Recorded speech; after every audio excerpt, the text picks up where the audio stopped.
Item ಯಾವುದೇ ಇರಲಿ try ಮಾಡಿ ಆಚಿ ಚಿಕನ್ ಮಸಾಲಾ. ವಿಧಾನ ಪರಿಷತ್ನ 7 ಸ್ಥಾನಗಳಿಗೆ ಚುನಾವಣೆ ಆಗ್ತಿರುವಂಥದ್ದು. ಪರಿಷತ್ ಚುನಾವಣೆಗೆ ಸಂಬಂಧಪಟ್ಟಂತೆ ಈಗ ನಂಬರ್ ಗೇಮ್ ಶುರುವಾಗಿದೆ.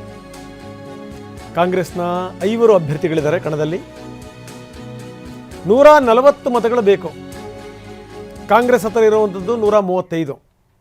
ಈಗ ಈ ಬೇರೆ ಬೇರೆ ಜೊತೆಗೆ ಈಗ ಇಬ್ಬರು ಪಕ್ಷೇತರರು, ಒಬ್ಬರು ಈ ಸರ್ವೋದಯ ಪಕ್ಷದ ಶಾಸಕರು, ಇನ್ನು BJPಯ ಉಚ್ಚಾಟಿತ ಶಾಸಕರು ಸೋಮಶೇಖರ್ ಮತ್ತು ಶಿವರಾಮ್ ಹೆಬ್ಬಾರ್ ಇವರೆಲ್ಲರೂ ಕೂಡ ಮತ ಹಾಕ್ತಾರೆ. ಹೀಗಾಗಿ 140 ಸಂಖ್ಯೆ ಆಗುತ್ತೆ ಅನ್ನುವಂಥ ವಿಶ್ವಾಸದಲ್ಲಿದೆ ಕಾಂಗ್ರೆಸ್.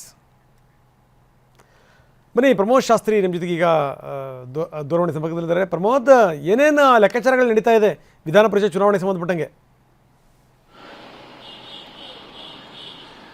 ರಂಗನಾಥ್, ಈಗ 5ನೇ ಅಭ್ಯರ್ಥಿ ಗೆಲ್ಸ್ಕೊಳ್ಳೋದಕ್ಕೆ ಕಾಂಗ್ರೆಸ್ ಸತ್ತ ತಯಾರಿಯನ್ನು ನಡೆಸ್ತಾ ಇದೆ. ನನ್ನ ಕಡೆಗೆ JDS ಕೂಡ ತನ್ನದೇ ಆದಂಥ ರಣತಂತ್ರವನ್ನು ಮಾಡ್ತಾ ಇದೆ. ವೆರಿ ಇಂಪಾರ್ಟೆಂಟ್ಲಿ, ಈಗ ಒಬ್ಬ ಅಭ್ಯರ್ಥಿ ಗೆಲ್ಲೋದಕ್ಕೆ 27.26 ಹತ್ತತ್ರ 28 ಬೇಕಾಗತ್ತೆ. 28 ಮತವನ್ನು ಪಡೆದ್ರೆ ಮೊದಲ ಪ್ರಾಶಸ್ತ್ಯದ ಮತವನ್ನು ಗೆದ್ರೆ ಆತ ಪಾಸ್ ಆಗ್ತಾನೆ. ಹೀಗಾಗಿ ಸೇಫರ್ ಸೈಡ್ಗೆ 28+1 ಅನ್ನುವಂಥ ಲೆಕ್ಕಾಚಾರವನ್ನು ಎಲ್ಲ ಪಕ್ಷಗಳು ಹಾಕೋತಾರೆ.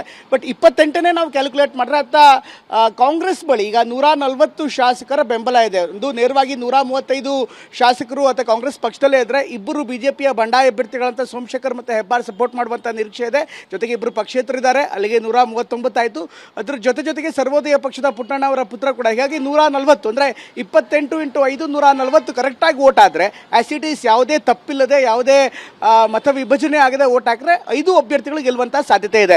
ಆದರೆ ಸೇಫರ್ ಸೈಡ್ ಆಡೋದಕ್ಕೆ ಅಂದರೆ ಯಾವ್ದಾದ್ರು ಒಬ್ಬ ವ್ಯಕ್ತಿ ಬರದೇ ಇರುವಂಥದ್ದು ಅಥವಾ ಒಬ್ಬ ಅಡ್ಡ ಮತದಾನ ಬದಲಾಗಿ ತಪ್ಪು ಮತದಾನ ಮಾಡಿದಂಥ ಆತಂಕ ಇರುತ್ತೆ. ಹೀಗಾಗಿ 29 ಮತಗಳನ್ನು ಸಹಜವಾಗಿ 4 ಅಭ್ಯರ್ಥಿಗಳಿಗಾದರೂ ಕೌಂಟ್ ಮಾಡೇ ಮಾಡ್ತಾರೆ. ಈ ಒಂದು ಕಾರಣದಲ್ಲಿ ಲೆಕ್ಕ ಹಾಕೋದ್ರೆ ಇನ್ನೂ 4 ಸದಸ್ಯರ ಬೆಂಬಲವನ್ನು, ಅದು JDS ಅಥವಾ BJPಯ ಸದಸ್ಯರ ಬೆಂಬಲವನ್ನು ಅಥವಾ ಕಾಂಗ್ರೆಸ್ ಪಡೆಯಬೇಕಾಗತ್ತೆ, ಅಥವಾ 4 ಸದಸ್ಯರು ಅಲ್ಲಿ ಮತದಾನಕ್ಕೆ ಬರದೇ ಇರಬೇಕಾಗುತ್ತೆ.